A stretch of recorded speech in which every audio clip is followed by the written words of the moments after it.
So, Did you get that? Yes. all right. I wonder why Mother wasn't nominated. That's right. I kind We of haven't wish even it talked was about for Schadenfreude Oh reasons. gosh, it's Timer probably 'cause go. that It's was a the post. Academy hates the environment.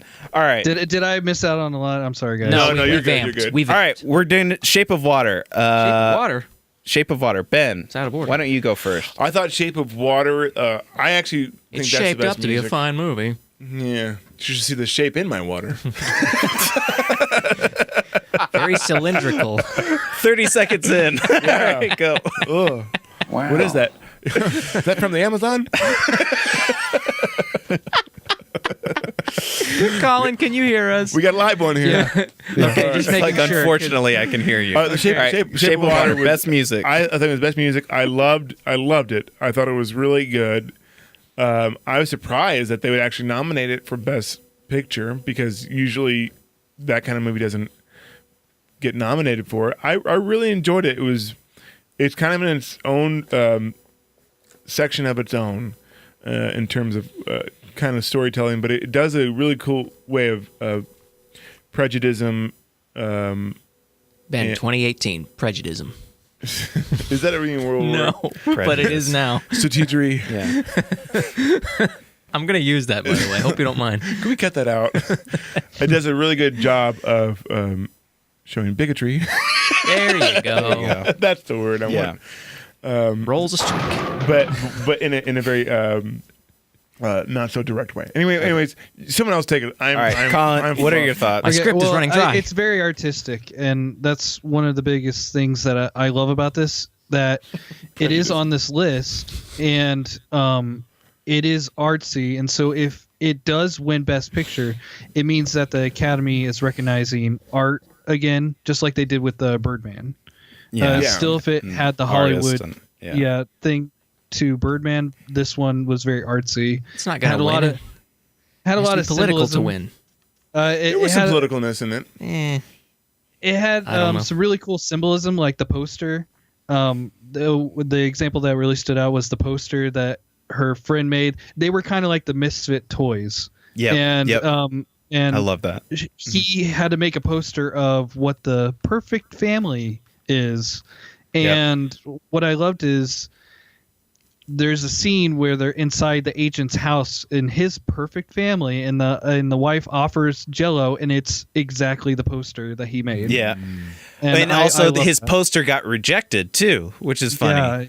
Yeah. And just like the switch from red to green and all that. And it was a very beautiful movie. I liked that every character was very individual. They had their own kind of voice. And I think Guillermo Del Toro. Yeah.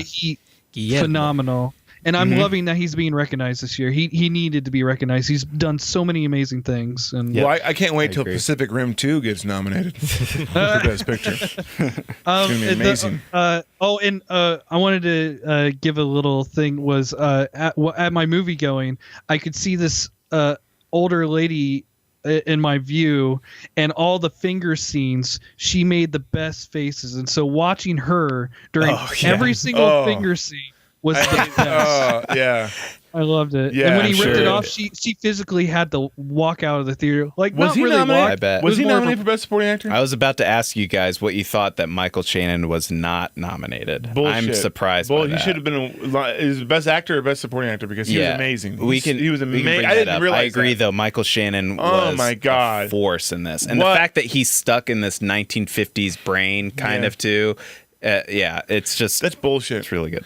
Well, I'm even more mad that he didn't get nominated for his little cameo in Groundhog Day. Too. Quit plugging our podcast, Ben. Remake Jack and Heart. I agree with you Do it. 100%, Colin. I feel like Guillermo del Toro has a history of this kind of dark, whimsical nature, it's almost like a fairy tale that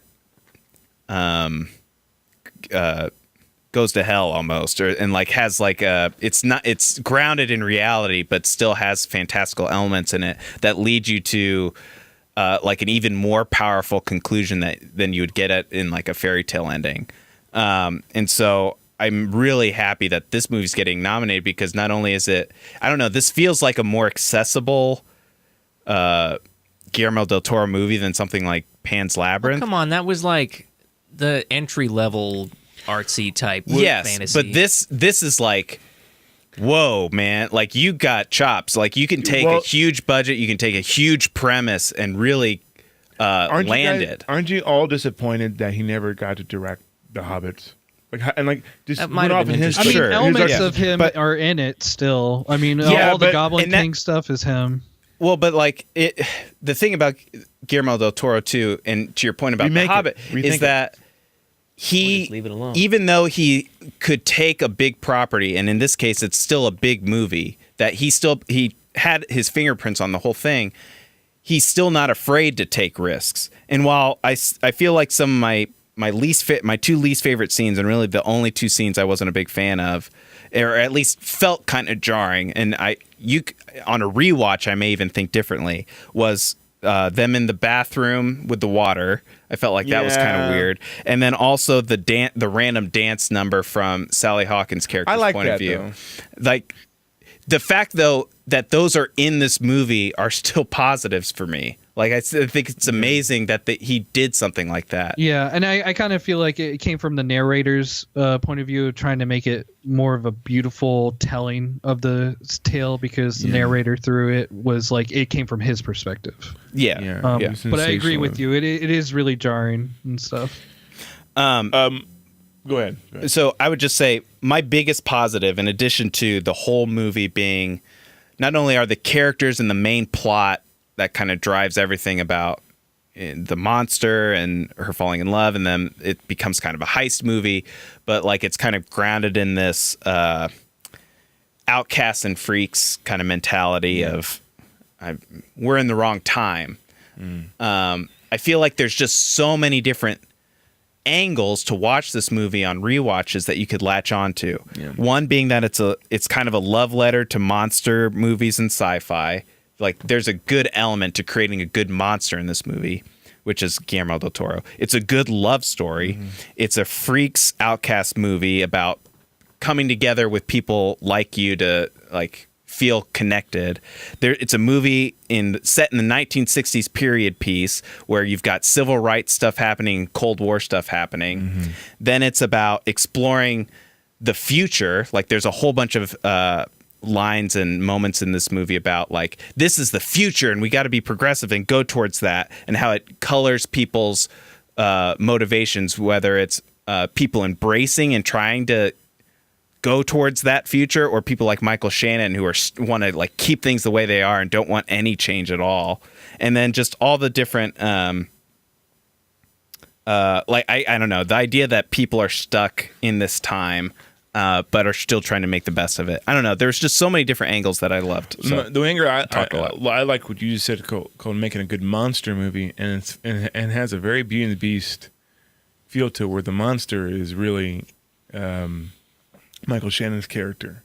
You know what I mean? A Gaston kind of character, and that's what I liked about it. This is a small little thing, nothing to do with the movie, but this has been in the works for a while and still in development. But he's set to direct and write, I think, help write a version of Pinocchio, and I think that would be an amazing movie. And you saw who's on there right now, right? Tony Stark himself. Oh man, I can't wait. As Pinocchio, right? That's awesome. Yeah. Or no, he is pretty short. So. He's actually going to play the whale. Okay. Yeah, he's Tony Stark making all right, Pinocchio. Oh, geez, wrong key. Sorry. My only go ahead, Colin. my only One thing last is point. If Guillermo del Toro ever wants to invite me to his house, I would really love to come over. Me too. Just want to put it out there. Remake Dragonheart. Yeah. Right.